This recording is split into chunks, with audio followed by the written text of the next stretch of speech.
peringatan Hari PGRI yang ke-80 ini, harapan saya mari kita sama-sama menerapkan dan implementasikan program Palembang Cerdas.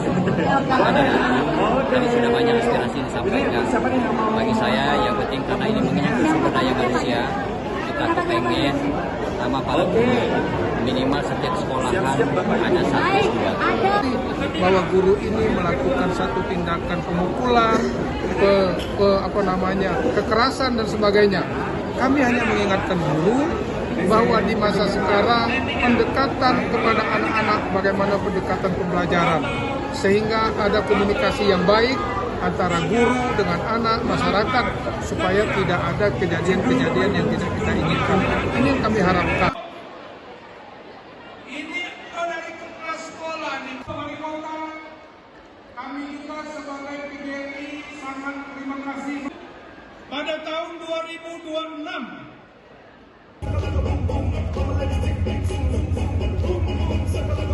pakaian adat dari seluruh provinsi. Ya, sekali pada kesempatan pagi hari yang berbahagia ini, sekali lagi boleh kita mohon izin semuanya Bapak Ibu, apakah sudah siap? Sudah siap? Baik, langsung diserahkan. Baik, tentunya kita sebutkan kembali Vinci bahwasanya